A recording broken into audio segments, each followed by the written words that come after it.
Hi, this is probability and stochastic homework for question 1.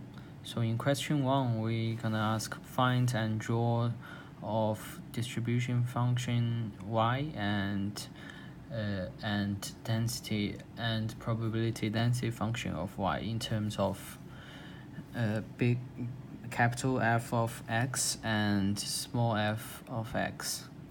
So it is given that y is equal to g of x, which is equal to 2 when x is smaller than 0, and it is equal to 0 for x in the range of 0 to 1, and it is equal to minus x plus 1 for x larger and equal to 1 and smaller and equal to 2.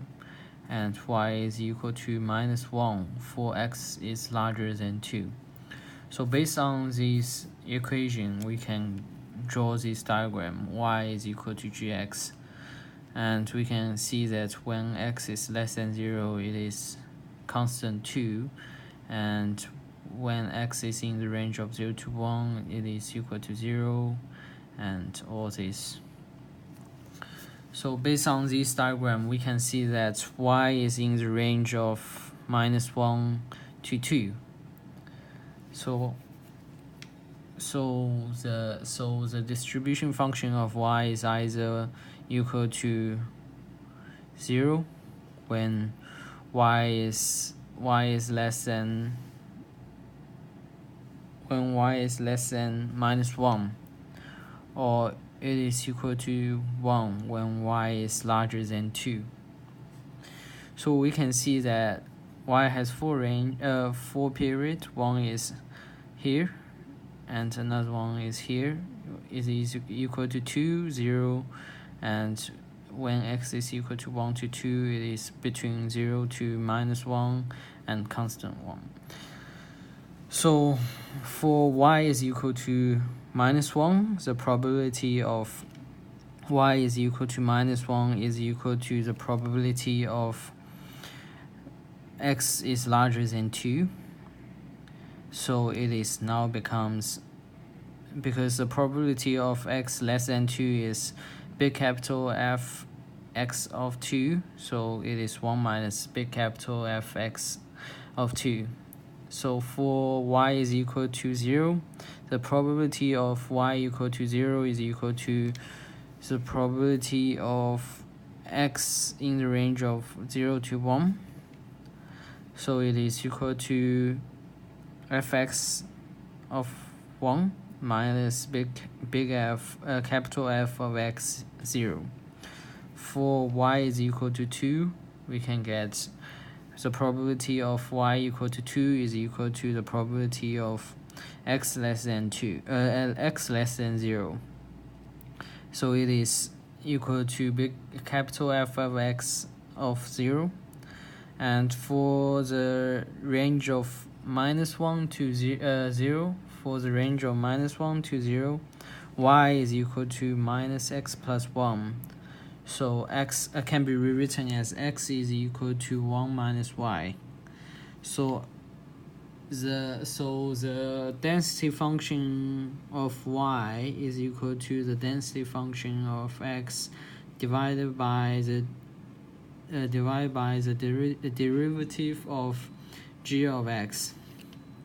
So the density function of x can be written as fx 1 minus y, and the distribution of gx is equal to minus 1, but it asks for the absolute value, so it is equal to 1, and then you can get fx 1 minus y. So in total, it can be written as the density function of y is equal to, when y is equal to minus 1, it is equal to 1 minus fx 2 and delta y plus 1. And when y is in the range of minus 1 to 0, it is equal to fx 1 minus y. And all this can be written. It is already given above, based on the above equation. And for the distribution function of y, because for y is in the range of -1 to 0, the capital Fy of y is equal to the probability of y less than y, and y can be written as 1 minus x based on previous. So it is a probability of 1 minus x less or equal to y. So it is the probability of minus x less or equal to y minus 1, and we can write as the probability of x larger or equal to 1 minus 1. So it is the same as 1 minus the probability of x less than or equal to 1 minus y. So it is 1 minus capital Fx 1 minus y. So when y is less than -1, it is 0. And when y is in the range of -1 to 0, it is 1 minus Fx 1 minus y. And for y is in the range of 0 to 2, we can get based on this the Fx. So it is the same, just 1 minus Fx 0. When y is larger than 1, so it is 1. So based on these total equations for distribution function and density function, we can draw the diagram. So it is like that, and this is question 1.